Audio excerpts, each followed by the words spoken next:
Hey, think big, dream big, be big. I'm so excited, guys. We got a great conversation as always. Fireside chat.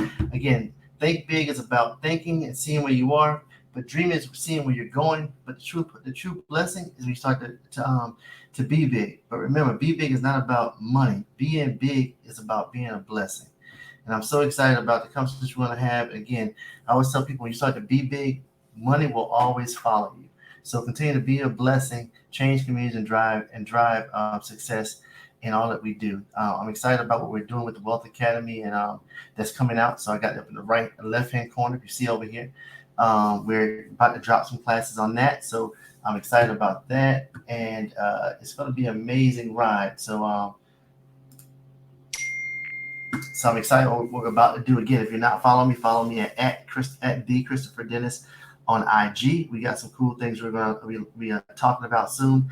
I always tell people about vision and your passion. I know a lot of people right now are going through a lot of challenges and changes. One thing I tell you is that it's not about what is happening, it's what you're coming through. There's always going to be a storm. And it's all about how you address that storm, how you look ahead. Again, my life has been full of storms, but the thing I always tell people and my mentees is that it's not about what is happening to you, it's how you're coming through it. And if you believe in God, I'll tell you, if you are sitting here today and you're listening, I guarantee you can say that no matter what you're going through, He's brought you through it 100%. So I'm excited about what we're doing. Let's kind of get into it because we're at that moment. So what I want to do is just drop off for a second and I'll get ready and I'm gonna bring everybody on and we'll have a great conversation there. I got a great guest I want to invite to have a conversation today. Again, we were talking a lot about real estate at all levels. This is a fireside chat. This is an opportunity for you to ask those questions, and we dive in as a community trying to figure out how to get them answered. But the holistic part of it is that we're all learning and we're growing. And I'm going to drop in and tell you some of my nuggets and my secrets on how I got to where I am and what I'm doing. I'm excited about the things that are happening. Got some great announcements coming up.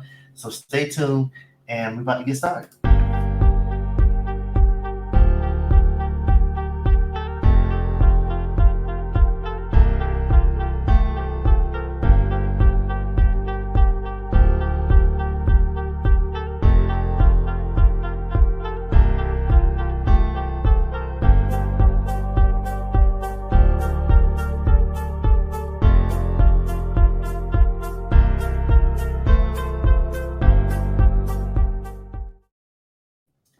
We're back and we're live, guys. I'm so excited to have everybody on the call. Again, this is our fireside chat. I always do something that's crazy out there. I like to ask everybody how they're feeling. Again, it's a great day to be here, but I always like to drop in and do a check-in. So let's go around the room and see what we got in the room in the chat. And I'm going to drop in the chat a conversation I've been having with someone who's going to be on the call. His name is Trevor, but I'll introduce you last. I'll let you introduce yourself last, Trevor. Hey, Duvall, tell me how you feel today and tell me a little bit about what you do, Duvall. I'm feeling real good. Always, even if I'm feeling bad, I'm still feeling good. That's just how I choose to live and enjoy this human experience. I am a retired lieutenant from the Michigan Department of Corrections. I currently do a lot of mentoring to young Black boys in Title I schools through the 100 Black Men of Greater Charlotte. And I'm an independent filmmaker and professional videographer. Wow. Yeah, that's a lot. Again, Duvall's done a lot of my media work. So a lot of work you see I'm doing on Batesville Road. We're not going to talk about the documentary just yet, but we're working on a cool project that's going to kick off soon. So I'm excited about that, Duvall. Thank you so much for all you do. Let's jump up to Elise. Hey, Elise, how are you?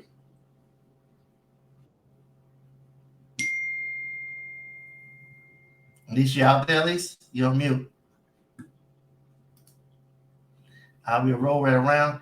Who else do we have on? I think I'm missing some people because my screen is going a little crazy over here. So got a bunch of people joining. So what do we have on? Tamika, I see you out there, Tamika. Tamika, how are you today? I'm wonderful. Can you hear me? I can hear you now. Tell me, what do you do and how you feel today? Yeah. Hi, everyone. I'm Tamika Porter. I'm the owner of Porter Financial Services. We specialize in tax prep for businesses and personal taxes, bookkeeping, payroll, et cetera, to many of your accounting and financial services. I'm doing wonderful. I have a very busy week. I was out of town visiting family for almost 2 weeks. So I'm just trying to get back into the flow of things. But yeah, just doing pretty well and looking forward to this call. Awesome. This gonna be a great call today, Tamika. I'm gonna tell you, we're talking about finances as always. Finance is a key part of wealth, but today we were talking about a cool concept. And I think that a lot of development, and those that are looking at development, that are driving. So again, if you have questions, drop them in chat. If you're on IG, Facebook, you can drop messages in. I'll see those messages, and we'll try and get to those questions. But today we talk a lot about development. So let's just, who else we got? We got Sharon. How are you doing, Sharon? I think I got that right today. You're not gonna be mad with me.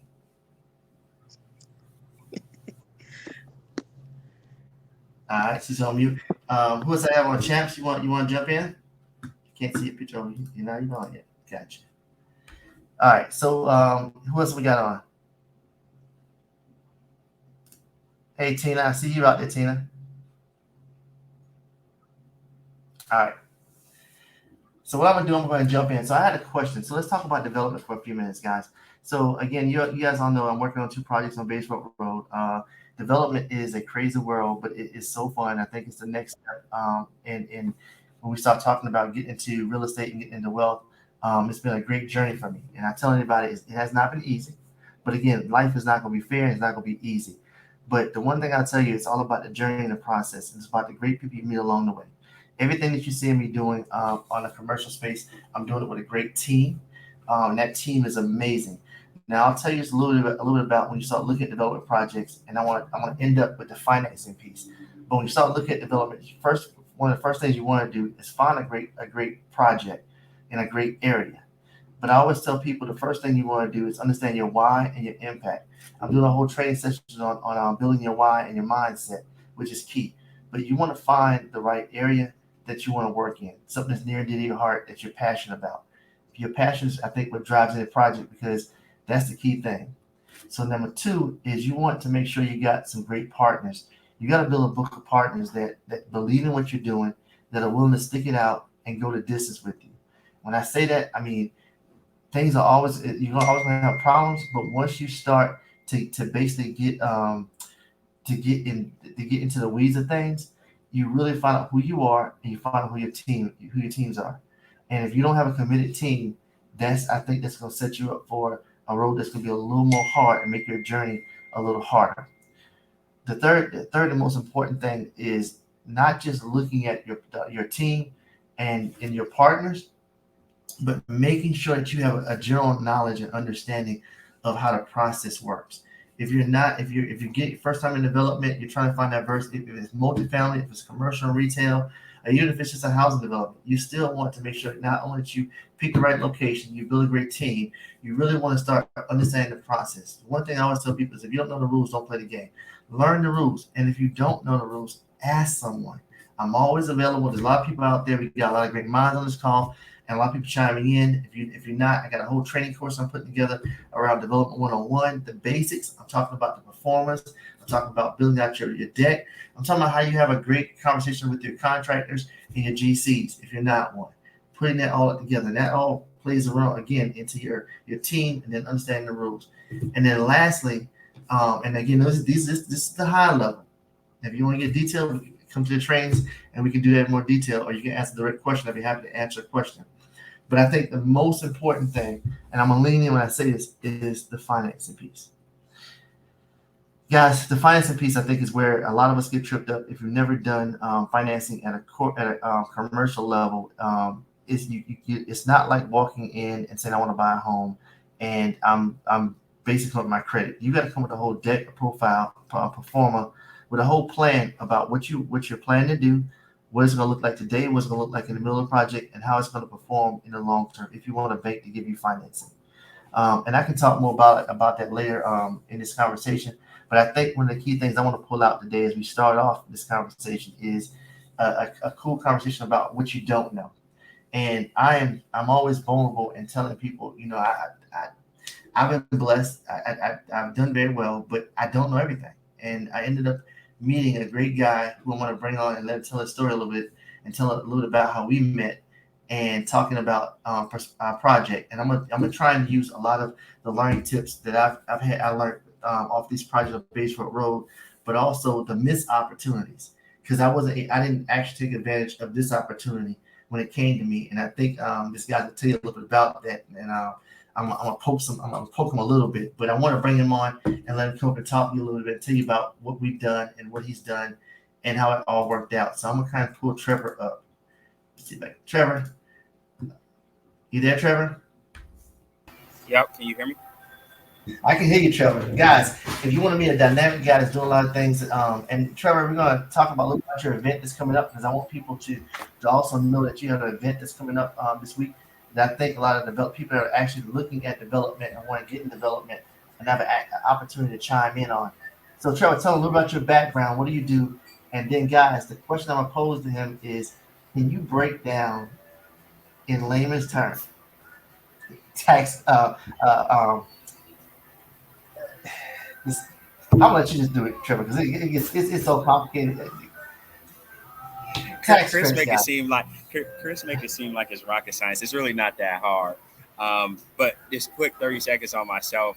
Chris talked about following the journey. My dad always used to say it's not about the destination, it's all about the journey. And I knew I wanted to find myself in a place where I could be in rooms like this, where there was a bunch of folks like ourselves trying to do really cool stuff. And was super blessed to start my career on Wall Street, went to go work at a billionaire's family office, and through all of those things found myself in this world of tax credit equity, which at a very high level is centered around the government at every level, incentivizing investments in low-income communities or communities that have historically been underserved by traditional asset allocators or people with money. Is this a fancy way of saying that? And so as a part of that work, it's very true to the nature of what I wanted to do. I met Chris and on Beatties Ford Road. I try to go to coffee shops when I'm out and about, and I saw him giving a tour of the bakery that he's opened. I was like, yo, what are you doing giving a tour? You don't usually see people like him doing walkthroughs like that. I'm like, what's your dig here? And he's like, yeah, I run this. I own this. This is my spot. I'm like, really? I was like, okay, that's cool, especially in this community. I was like, I do tax credits. He's like, we got to talk.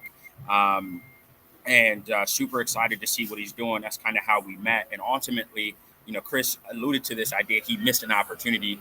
And I don't wholly disagree with them. But the end all be all of what we do, right, is the government is incentivizing people to invest in these communities. Chris is just doing that work. He didn't know. He's just doing the work. He's like, yo, I've been here the last 10, 20 years. We just doing the work. And he didn't know that the government was out here giving free money. And a lot of the project sponsors. Yeah, go ahead, Chris. Let me jump in 1 second, guys. I want to point out one thing. I like to make sure we all got this. The first thing you talked about was location, and he talked about the government having access to funds for marginalized areas or areas that have been defunded. Again, when you start looking and hearing the word opportunity zones or corridors opportunities, these are areas where you can actually understand how to utilize the dollars. So when I talk about the locations, and when I first got into development, it wasn't about I wasn't really focused on that first piece of location. I was already working in those areas. Like you were saying, I was already doing the work. So I was already there. I didn't have my vector looking at how to get funding based upon where I was working at. And I think that's the key thing. So again, looking back and learning from my mistakes, you want to be intentional about what you do and where you do it. And this is a great opportunity. So if you're looking at getting development, you want to look at areas. Again, I talked about location, know your areas. So you talked about the government giving funding in areas that are marginalized and underserved. So Trevor, I just want to chime in every once in a while and just let them know and dive deep because I know it's going to get deep when you start talking about tax credits and how it really works. So I really want them to really get the breadth of what you're talking about because it changed my life from just having to understand the conversation and having someone that can break it down for me, but also put it in a perspective where I can not only utilize it, but share with other people. So go ahead, Trevor. I'm sorry. No, you good. And to that point, I'll call out a great partner, Chris. You have them as a partner as well. TD Bank and myself will be doing an event tomorrow in Charlotte. So if you want to come more for some folks who are actively deploying capital, trying to figure out how to pull these together, we're going to do a real basic, high-level overview, dive in deep. I'm happy to share more events. We'll be in Charlotte, though. I work at Cherry Beckert. So at the Cherry Beckert office at 5 o'clock, we'd love to see you there. But at a very high level, right? So what is a tax credit? And what is the tax credit that I'm referencing? What are the tax credits that I'm referencing? So every day people say, well, I know tax credits, right? I get tax credits on my personal tax return, my business tax return. XYZ. And that is a form of tax credit. What we're really focused on is what they call transferable tax credits. And all that means is you get a tax credit and then you can sell it, right? So when you sell the tax credit, we call it you're monetizing the tax credit, and you can take the money you get from selling that tax credit to build various projects. And there's three main transferable tax credits in market today. There's some other ones that are smaller. There's some ones that happen on a state level. But for development, I'm going to focus on the big three.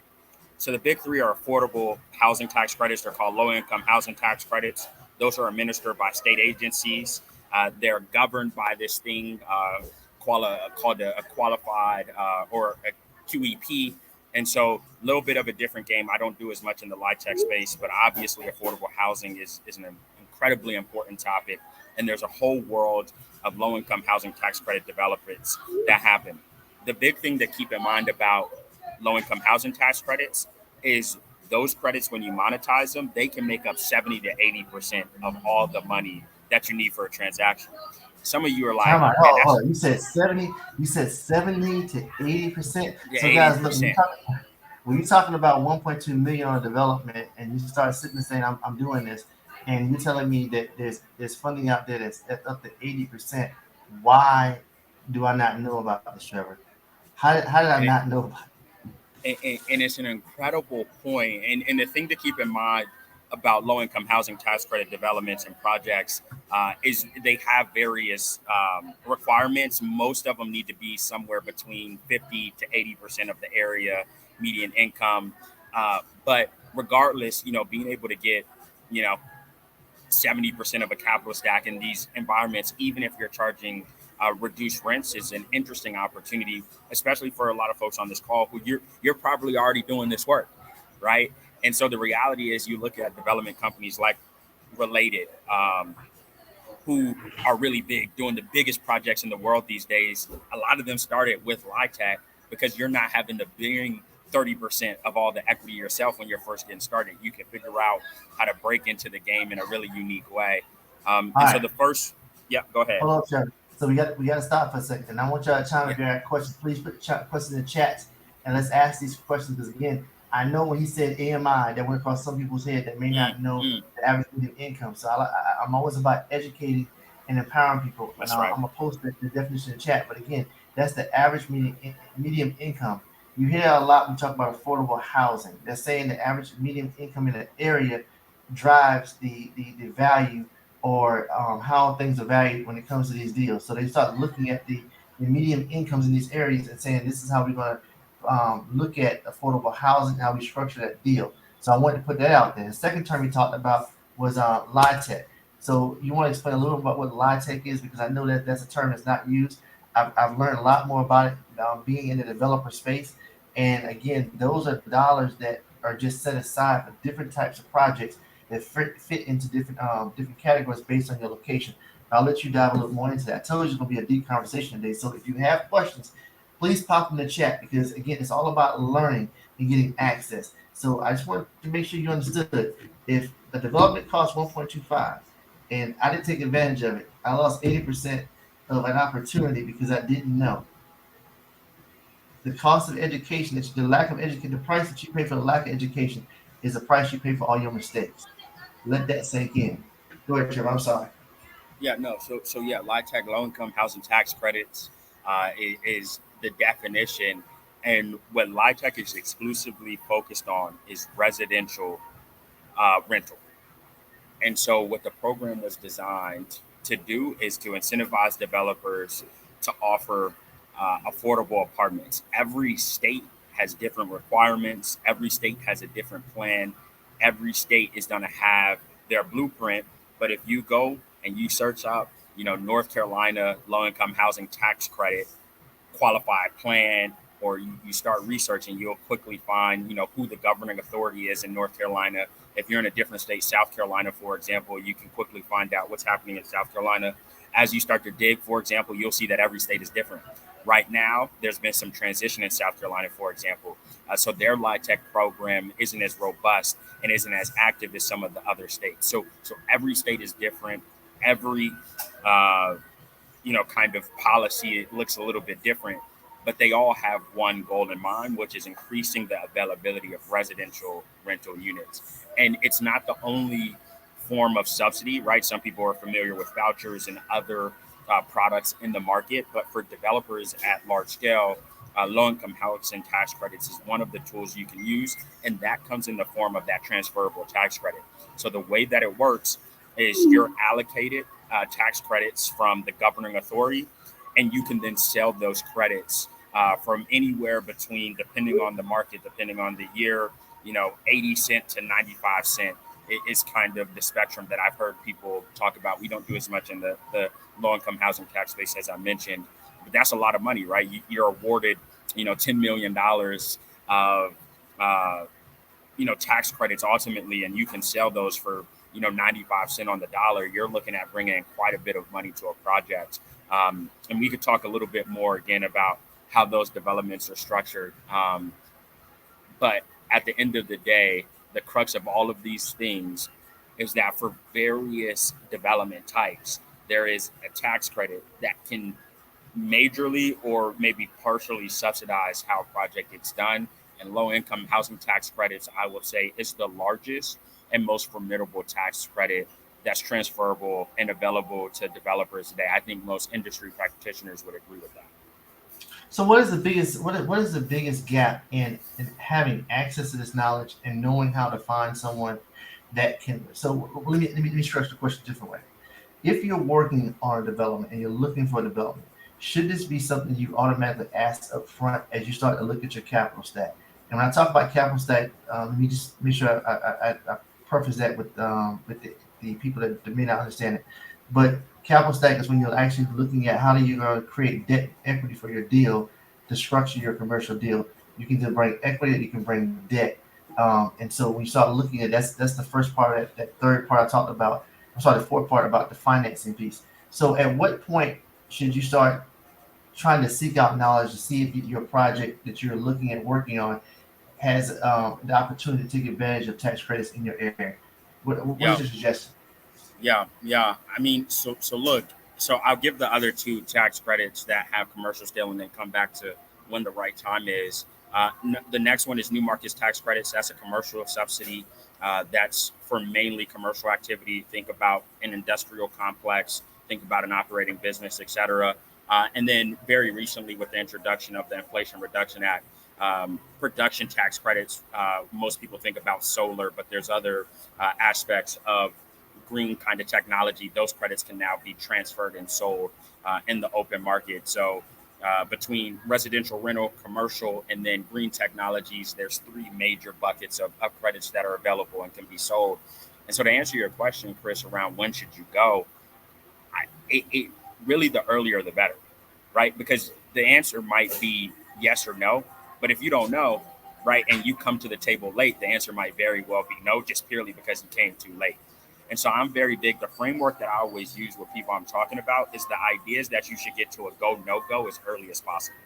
So tax credits aren't for everyone. There's a certain size you need to be at. There's a certain, guarantor you need on the back end. A lot of these things require relationships. So you ask why a lot of folks don't know about it. Folks aren't really incentivized to tell you what's happening. They've got their core group of folks who they've been working with.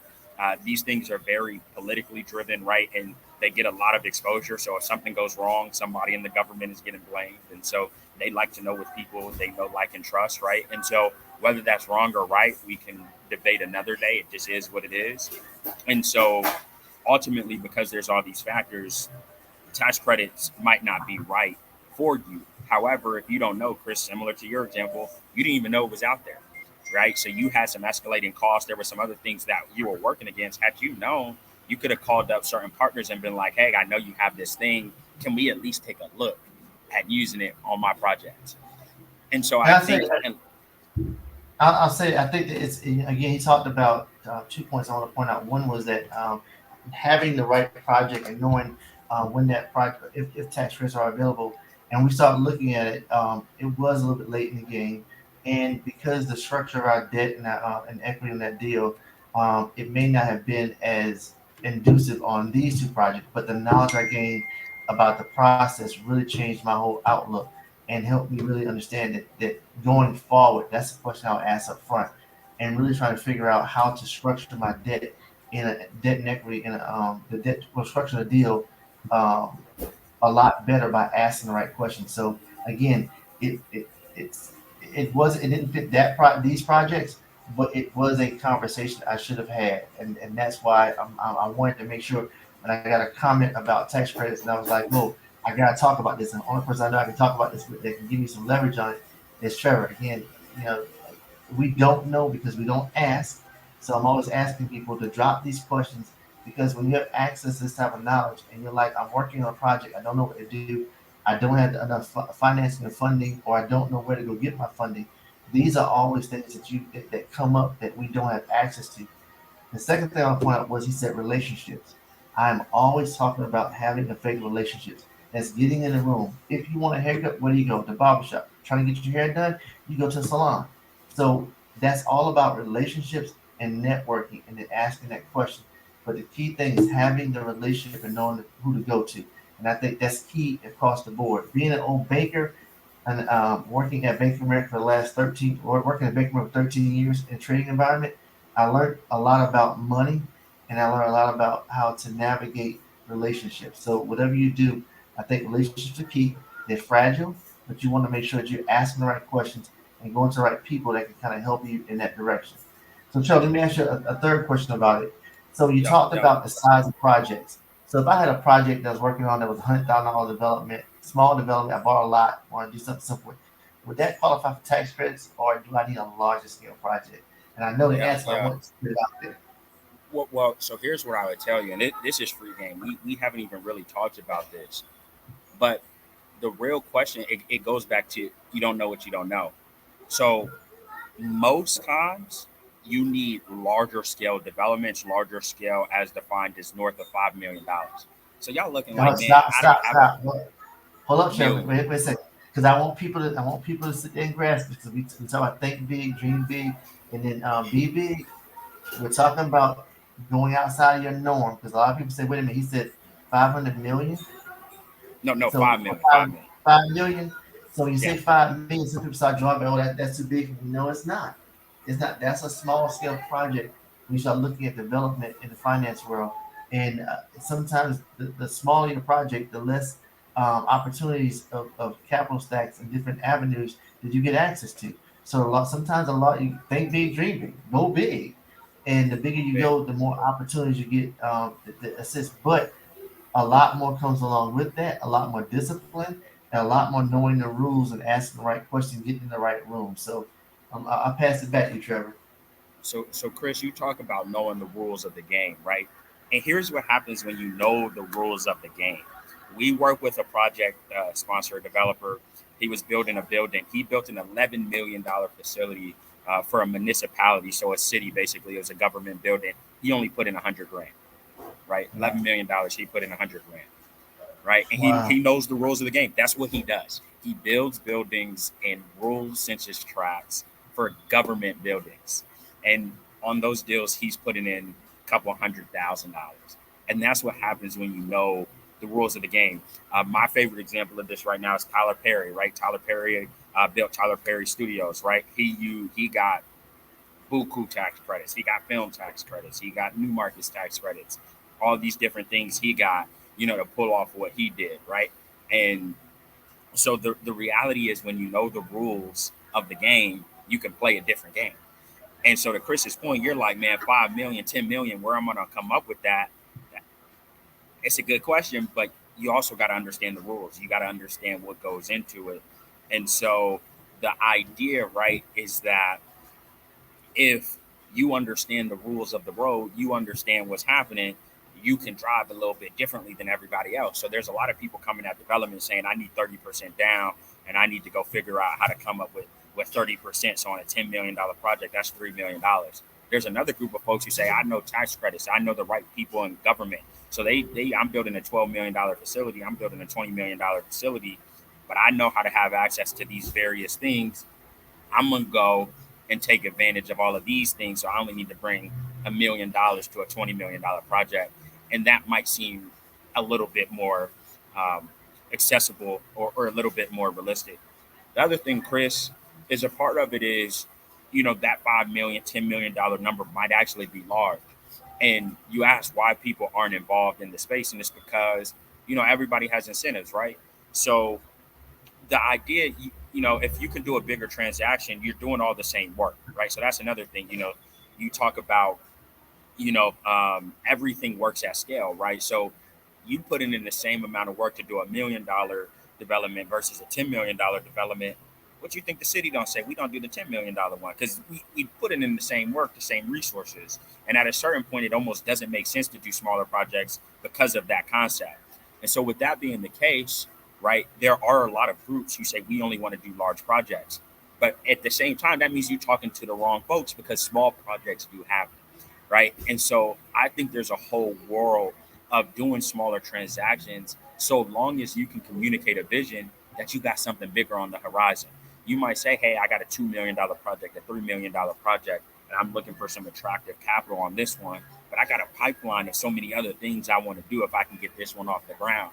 And that's an incredibly compelling case to help people really understand what you're doing and to want to support that mission. So back to what Chris said, and we can dive deeper into some of the technicalities of some of these things if folks are interested. Back to what Chris said, the name of the game is telling the story, right? Like we talk about a pro forma. A pro forma is all around telling the story of the business plan. We talk about, hey, what's my pipeline of developments? That's all around telling the vision of what you've got going on after this one. And if you can figure out how to tell stories, which is a part of knowing the game, you got to be able to tell the lender the story they want to hear.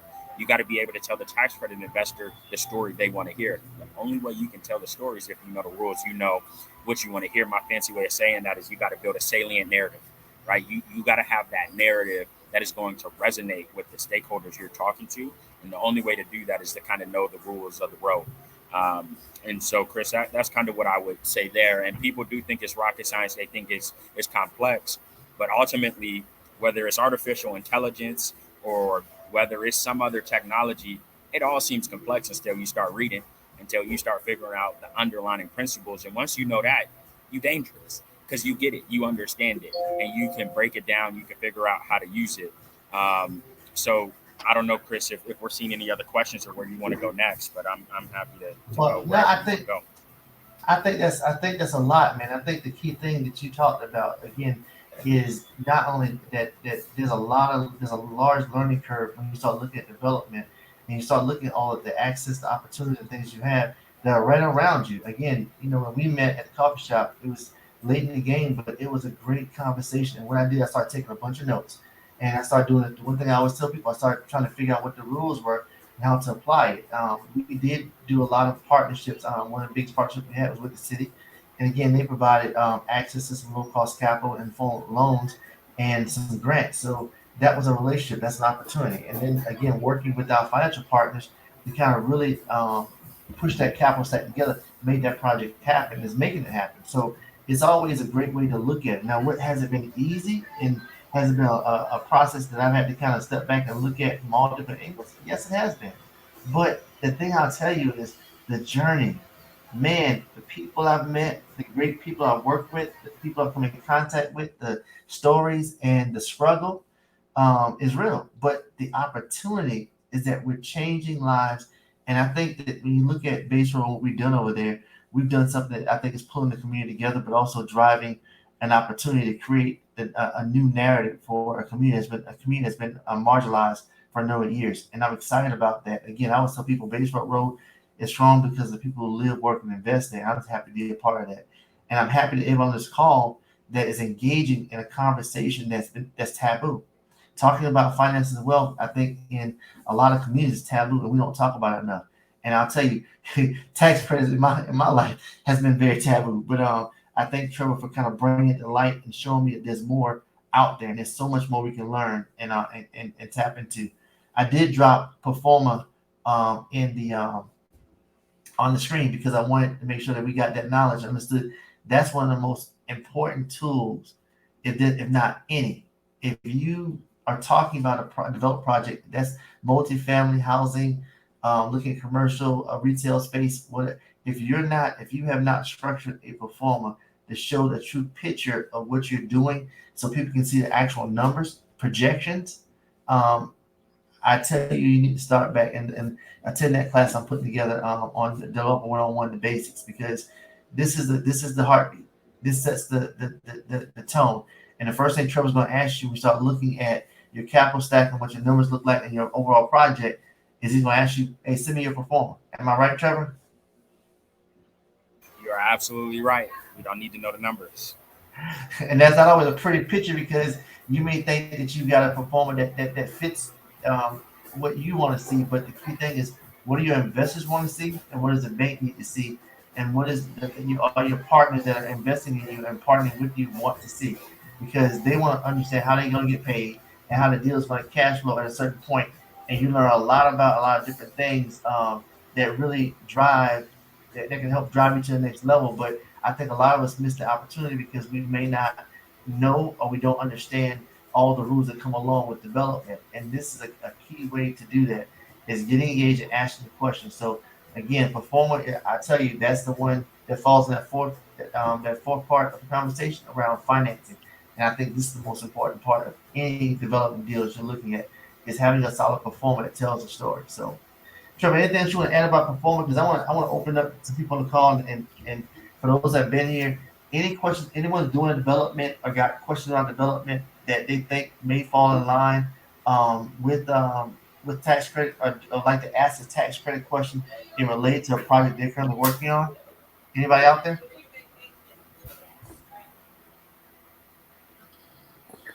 No, let me say something to Chris really quick. Hey, Jamal. Hey, what's up, man? So I just joined. Basically, the question I saw you put up something about AMI, Chris. Yep. There's a community, Davidson, right above Charlotte. This West Davidson is going through something like this. The entire neighborhood is going through, where their AMI is higher than what's on the other side of the lake, right? And so what they're going through is seeing higher taxes on homes is valued at like $300,000 versus those that's like $500 and above. And so what this neighborhood is going through, and I used to grow up in this neighborhood in the summertime, just going through a summer camps in the area.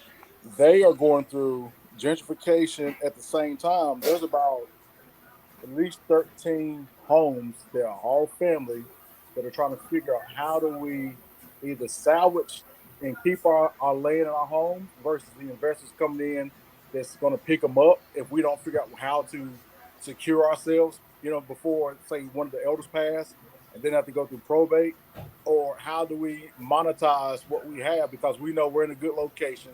This has been our neighborhood for the last 65, 80 years, and we're just in this space where we don't have any knowledge, but we're trying to galvanize ourselves. They're actually doing like, what you call it, I'll just say this is showing up. They're doing meetings, and they're showing up to talk to each other about how they can talk to the town of Davidson to help. But technically, I know the town of Davidson does not want to support the initiative that they're trying to push, which is saving themselves, because most of the land that the homes were built on, Davidson College either owned it and then sold them, or let them build on the land, or a lot, I should say, build on one of the lots. And then, so it's like a domino. One person actually bought land that wasn't attached to Davidson College. Then the other person does have land a home that sits on land that sits on Davidson College. And so when you're are there opportunities to do developments there? I mean, because I think the key thing, I know Jamal. Yeah, and so that's my point. And so exactly. So this family, which is, they're huge. They're asking for help with development on their property, on their land they own in Davidson. I think that's, again, when we're talking, I think what I say the first thing to do is look at the zip code in Davidson, see how Davidson aligns with development and land developments that are already happening in the area, multifamily, little affordable housing developments. And that's an opportunity where someone like yourself can pull together a team and say, look, let's go look at opportunities for development there, to not only talk about the problem, but solve the problem, be a part of it. I tell people I'm in the business of solving problems. I want to figure out how we can solve problems through knowledge and build wealth at the same time. Because the key thing is, once you start to think about what you're doing, you start to dream about it. And dreaming is seeing that vision of where you want to go. So again, you just said that Davidson has a opportunity for housing, is going through some challenges, and it may be an area that falls in what the government considers opportunity zones or corridor opportunities that can take advantage of dollars like we're talking about from a standpoint of a tax credit. Trevor, what do you think about areas like that? So someone like Jamal who has access to, which is a guru at finding land, by the way. This guy is always calling about a deal that he's finding on land. So if you're out there looking for land, I'm gonna tell you, call Jamal. This guy will always have something in his pocket that he's talking about. So, but how do you take that land and turn it into a development with assemblage and look at using tax credit in an area like Davidson? I think that does fall in that type of area, Trevor. What kind of advice would you Yeah, give? yeah, and I think it's a broader conversation, right? Like one of the visions I have is you take historically black colleges, right? They have a lot of assets. They're sitting on a lot of land. They're asking the same question: how do I monetize this thing, right? And one of the ways you could do it is you could figure out what development opportunities are there and try to do it yourself. Another thing you could do, right, is say, hey, we can't do it all on ourselves. So let's go do a joint venture, right? Let's go find a partner and figure out how we allow them to use our resource, right? Our land, whatever it is, right? And figure out how to make that play. And maybe the way you package it, right? Because now you're kind of a broker. You say, look, one of the things that makes us more valuable than some of the other places is the fact that we're in an eligible census tract and we have access to these tax credits depending on what you want to do there. The other thing is you mentioned the college that's right there.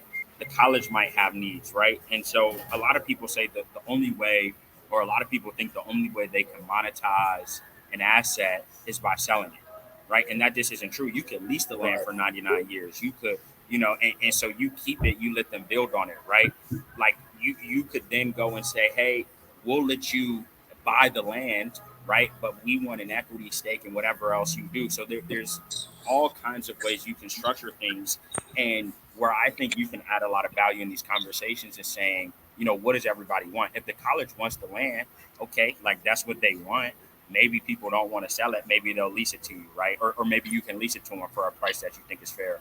Maybe everybody wants a shared development, right? And if that's the case, which usually doesn't happen, that's actually harder to come by. But then maybe the city is excited. Like maybe there's a way you structure it where you do something where everybody is on the same page. And so I don't think there's a right answer, but I think the idea is there's not one way to skin it. I think a lot of times people are like, oh, I just want the cash, right? And that's very hard to solve for because that's one thing. And the city, the university probably don't want to give someone a lot of cash up front for a variety of different reasons. But if you say, look, I need $5,000 a year, or I need, $2,000 a month, and you structure a lease or you structure some arrangement where that's how you get it, that might be more achievable. And so I think the idea is really understanding what everybody wants and then trying to create a package that allows you to get there. And tax credits is just one tool in the toolkit, right? You might not even Right. need tax credits, right? You might can just say, look, we don't set up this unique lease structure, right? And I mean, there's all types of leases, right? You got a lease buyback, right? Where, you could sell it to them and then buy it back, right? Have a clause just like you lease your car, right? Like you do the same thing with a university or the city. Usually we don't think about doing that, but there's nothing stopping, the folks from doing that, right? And so it's just getting creative, figuring out what everybody wants and trying to build something that keeps everybody happy is kind of what I would say there. And I've seen a lot of creative stuff. I'm like, I didn't even know you could do that. I didn't even know Right. people we were allowed or interested in doing things like this. So it's really figuring out what people want and then digging in to see what you can make happen. Because usually there's a way to make it happen if people are incentivized to get it done. So here's another part. So when you're dealing with, like, just say we're not talking about Charlotte, but we're talking about a smaller town, how difficult is it to get them to open up to do tax credits for projects? I know you mentioned that makes sense to do something bigger, a bigger project than smaller projects, right? But what if you're just a small town and you're like, all right, I want to go and bring townhomes, or I want to bring another company into the area? How difficult is because smaller towns, I assume the smaller towns don't have the vision like the council in bigger towns, right? Yeah, and that's a good question. And I think so. The other thing to keep in mind is these incentives come from different places. So new markets is a federal tax credit. So it's being administered by, federal agencies. Um, at the state level, you have state low income housing tax credits and then federal low income housing tax credits. So again, the Fed in collaboration with state agencies are administering these programs. And then you have down to the municipal level, right? So, you got some small city that's looking to do some cool work. And to answer your question is it varies. But a lot of times you don't even necessarily need the local stakeholders to say, hey, we're super excited. Now, you don't need their sign off because you got to get the zoning and you got to get all the approval. So you're always going to need, local, practitioners to support the project in some capacity. But let's say they don't want to give any money to it. If you can go find the money and, they're going to at least give you the zoning and all the things you need to hit play, you might be able to find it at the federal level because, for example, there's what they're calling these energy communities, right? So communities where environmental justice, hasn't really occurred, right? And so you might be able to put a solar farm or whatever, right? You name, what you want to put there. And the city might say, this is okay, but we don't have any cash to support it. The federal government is dishing out billions of dollars. I mean, at one point it was close to $1 trillion that the federal government wanted to throw, and half of that is still designed to go into low income communities, right? And a lot of those low income communities are rural, are smaller, right? And so maybe quite literally, maybe the local government doesn't have any resources to give, but that doesn't mean you can't bring resources from other places here. And when you can do that, it's hard for the small municipality to be like, nah, we're not gonna rock with this guy, which is why sometimes things happen that people don't want. Because if Amazon say we coming, you might not want Amazon, but it's bringing a lot of jobs, it's bringing a lot of economic output. And so if you can figure out again how to match those incentives, you might not be able to get financial support from various people, but you can bring it in from other folks. And so to the extent that is the case, it's not just one level. There's 3 or 4 levels, all the way from the federal down to the local level that you can tap into and talking to everybody, talking to the senators, talking to the councilmen. Like people are like, oh, these people are inaccessible. I'm like, until you start reaching out to them and saying, look, this is what I want to do. I need your support. I mean, I've talked to several projects that have got appropriations from senators. You know what I mean? Like I'm talking $1 million appropriations, right? Like I didn't know that was a thing. You call up your senator, say, I need $2 million, and it just appears from a budget somewhere. That's real. That's crazy, right? Exactly. Again, I think that goes back to again knowing the relationship, asking the right questions, and understanding the project that you have in front of you. I always tell people if there's a problem, you can be a problem solver and figure out a solution to it. And that solution sometimes just having the right conversation, getting in the right rooms. Right now, you're in a room. You're sitting in a room. You got access to knowledge. So if you're not asking that question, you're not leaning in and saying, "Look, tell me more about tax credit. Tell me about a project I currently have. Hey, I'm struggling with a project. What do I need to do?" This is where you learn those tools and those avenues. The information's out here, and again, I want to be a conduit to help get you the information, help figure out how to make you, help you drive to your success, and figure out get you to the destiny. And again, always rebuilding communities. At the core of everything I do is how do we build better communities? How do we create opportunities and create mobility across the board in our communities and all the communities that we serve? So I'm excited about that. So Trevor, on the screen, guys, I put on the screen break into the game, leveraging the power of community capital, develop your first commercial project. I know y'all like why was this conversation big today? Because again, the event was coming up today, and I wanted to make sure that everyone was aware of the project and of the opportunity, but also were able to take advantage of it. Again, it's all about knowing the rules and getting in the room. Here's an opportunity sit in the room and learn about dollars that we didn't have access to that could change the game for you in doing development, get you into the game of development. But I also want to give a hats off and a shout out. They're not on the call today, but just a shout out to TD Bank. They're opening up soon on Basement Road. Again, I think they're another one of the banks out there that they're going to do some change in the community, along with other banks. So hats off to what they're doing. But again, I think this is a great way to segue into opening the doors and giving people opportunities to understand how to play the game and know the rules. And again, anything you do, if you don't know the rules, don't play the game. Spend a lot more And time learning the rules so that you know pick for the mistakes. and the reality is, right, these programs were designed to incentivize developments in our communities, and very rarely are we taking advantage of it, right? Say And it I again. don't point. Oh, Tom. Say it again, Trevor. Say Look, that so again. so 'Cause so that's why so we're so doing this. these programs were designed to go into our communities, and very rarely do they actually go to us. I mean, Chris is building on Babies for a Row, and there's developments getting money that don't look like him. And it's not bad, or it just is what it is, right? And so for me, I'm like, look, people are like, oh, it doesn't make sense. There's developers who know the game, and I love working with them. Like, it's great stuff. I learn something new every day. I'm like I said, I'm watching projects get done. People putting in 200-300 grand, right? I'm blessed to have that platform, but for me, I'm like, how do I share that with us? Because it's like, look, there is a finite supply, and I don't think it's a finite game. But for some programs, there's X amount of dollars and X amount of projects, and only a certain number of them can get done. But ultimately, we haven't historically played in this game. And I'm optimistic that with folks like Chris and others, we can really increase what we're doing, because ultimately, the end all be all of all of this for folks is you now have an asset that you own and you can call yours. And whether the government paid for it or you paid for it, somebody helped get it done. And so I'm all about, sharing the knowledge, sharing what's out there.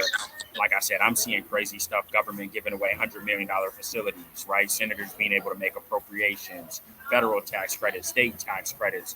Like I said, the Inflation Reduction Act just came out. Everybody's talking about how do we do green technology, right? I'm talking solar, right?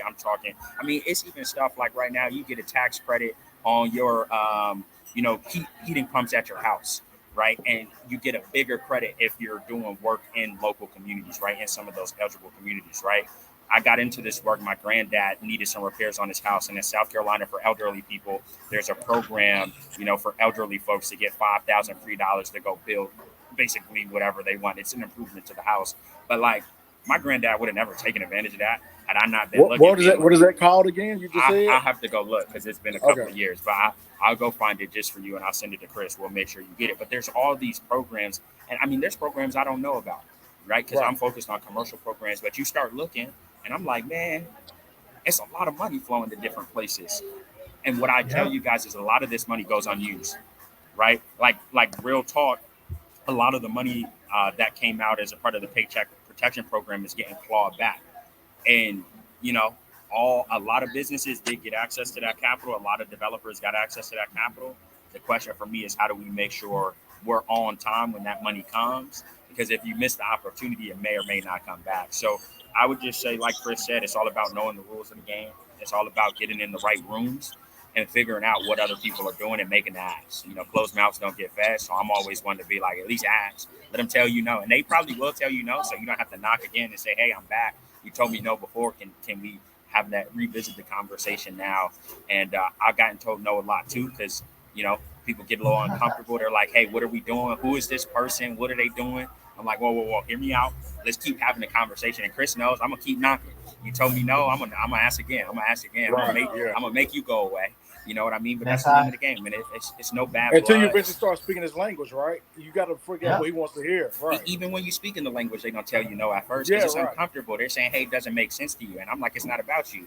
But we helping write everybody's stories, right? And sometimes that means, "Hey, look, you're gonna be happy with this." Other times, I'm gonna say, "Look, we don't make it happen, or I can go down the street," right? And sometimes people aren't always comfortable doing it. I've seen so many people say, I'm walking away and going to the next bank, the next lender, the next tenant, because you don't want to play right. And sometimes we don't feel comfortable doing that, but people do. And they're like, whoa, we like you. We think you're valuable. And, some of those companies are big, some of them are not. And everybody understands, money moves things, right? Like X's and O's, right? You start playing with those. So I think ultimately, too, the onus is on us to know the game so we can know when to walk away, right? We could be like, look, you ain't giving me the best deal. You don't know if you're getting a good deal or not. You're doing your first project. You like, I don't know. And so a lot of that education is also about knowing if you're getting a good deal, right? And I can apply pressure in my role, but also it's about giving people the knowledge so they're empowered to ask those same questions and say, look, I know what so-and-so is getting. I want that, right? And I think that's the key. I think that's the key thing, Trevor, is that again we really have to understand our communities that that when we're uncomfortable in a situation, that's where you're going to grow the most. You'll find yourself growing the most when you're uncomfortable, and that's the one thing I'm always telling people. I try and stay in places where I'm uncomfortable because I know that's where I'm going to learn the most. I want to grow the most. And I want to find out who I really am at the end of the day. So again, it's not about where you are; it's about the journey. And we've been on a great journey today, guys. Look, we're wrapping up. I want to kind of wrap up. But if you got questions, please drop in the chat. If I don't get a chance to answer them on this live, what I'll do is I'll try and chime back in with you. I've got a lot of great things that we popped up on the screen that you may not have known some of the terms to. Dive into them. Get your pen and pad out. Figure out what tax credits are. Understand a little more about the Inflation Reduction Act. Go out and research AMI. Learn what that is. Learn how affordable housing projects work. Understand some of the terminology that's being used because some of it's being used for you and some of it's being used against you. So learn how to play the game and understand how things work. And let's figure out how to win this game. Again, Think Big, Dream Big is about opening doors to allowing you to have access and be at the table so you can learn about what wealth looks like and how to operate.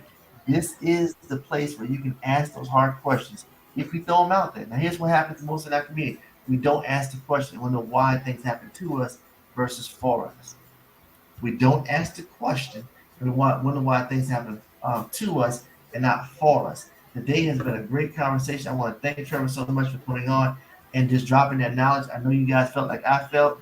Again, tax credit is like a rocket science.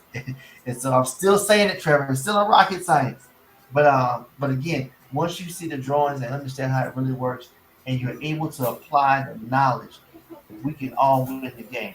And so that's what this is all about. So Fireside Chat is an opportunity to basically come in and learn about how to win the game by having the right knowledge and having the people around you that can help you grow and understand what you're doing and how to make things happen. So I'm excited about today, guys. If this has been, if you've learned anything today, drop in the chat. Give me your feedback because again, I can only grow and give you content that makes sense to you, that's relevant to you and where you are. But also, I want to give you relevant content on where you're going. It's not about where you are, but it's where you're going. So if you didn't catch it, I'm gonna drop it back out there again. Uh, the conversation with TD Bank and Trevor, you can come on. That's going to be coming out. There it is, breaking into the game, leveraging the power of the community. I'm excited about it. TD Bank is one of our tenants. So hats off to TD Bank and hats off to Trevor and their company and what they're doing. I want to say it right. It's all good. Cherry Backer, you call it CB. Just call it CB. CB, there you go, CB. So make sure if you guys want to attend, it'd be a great way just to learn more knowledge. Again, today at 5 p.m.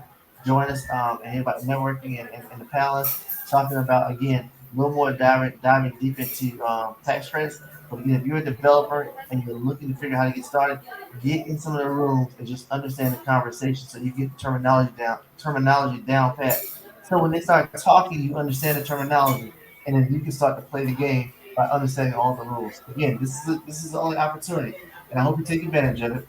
Again, think big, dream big, be big. I'm wrapping up. Is there any final words we want to chime in or question or put anything out there? I see we got Sharon online. We got Tamika, Tina. Everybody's out there. Any questions? EP, BIP.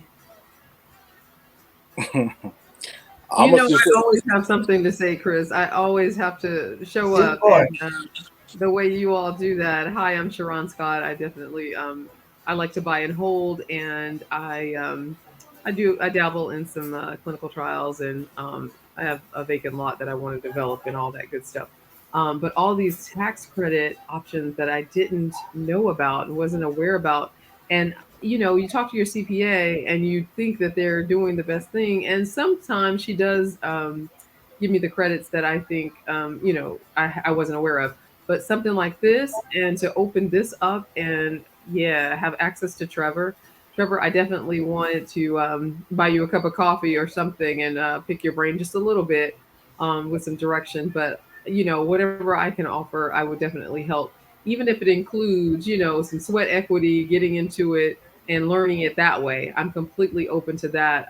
That's how Tamika and I met, and we're doing quite well with her, you know, teaching me about the taxes and different things, bookkeeping and all that for your business. Because a lot of us are business owners, but we don't know how to run the business. Really, we pay our taxes and do different things, but we're not taking advantage of some things that we're just not aware of, or if we are aware of it, we're late to the game or whatever. So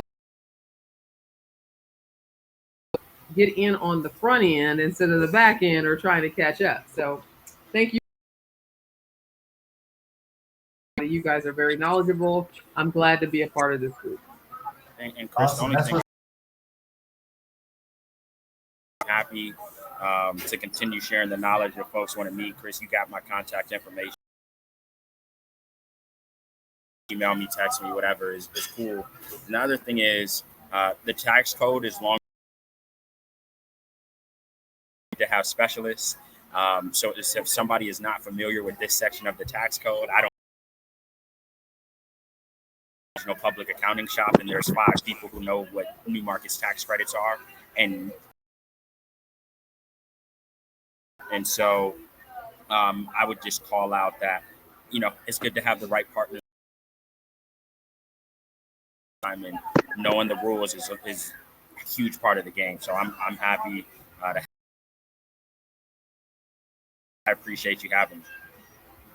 Hey, look, man, it's been a blessing again. I'm a right. Is again, I talk about good education dictates your altitude, while bad education dictates. Leverages your latitude. And again, these conversations we have today can change your life. And I wish that on my existing projects that I could have taken advantage of tax credits. But guess what, Trevor? I got a bunch of projects coming down the pipeline. We're talking about all of them. So again, I'm in the game for the long haul, and I want to show you guys how we did it and what we're doing, because I think that's how we win the game. And I keep telling everyone, it's not about winning the game. Is not just about what you do. It's about the opportunities and access you open up for other people. I want to open doors for a lot of other people to understand how to play the game and how to win at the game. So I'm excited what we're doing. We're 2 minutes over, so I'm gonna chime out. But if you got questions, please drop in the chat, and we'll follow up. Great conversation. Excited. Please follow me on IG at Christopher Dennis. We'll be doing our fireside chats on noon at Tuesday at noon, because some people can't wake up early enough. If I'm pointing at you, if you see that finger, I'm pointing at you. Can't wake up early enough? So we'll do them at noon because I want more engagement, but I'm going to bring some cool people on board around conversations that we're going to have. So up next, we'll be talking more around first-time home buyer and loans.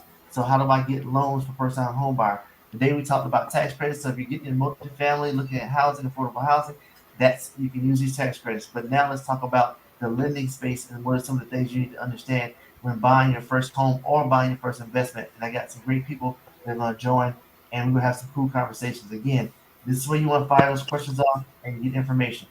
Up in the left-hand corner, you see the Wealth Academy. That's coming out soon. Stay tuned. That's going to be dropping out soon. But also follow me on YouTube, the Christopher Dennis.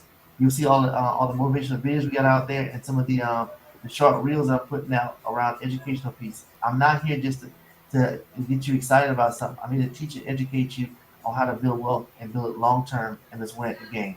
Again, I'm Christopher Dennis. I'm excited about what we're doing, and this is the Fireside Chat on Tuesdays at noon now, not 6 a.m. in the morning. If I'm pointing at you, you know what I'm talking to, right there. Yeah, I got you, right there, 6 a.m. All right, guys, thank y'all so much. Again, and I always tell people too, last thing, the best conversations aren't the one we have on a live. It's right after we end the broadcast. Y'all take care.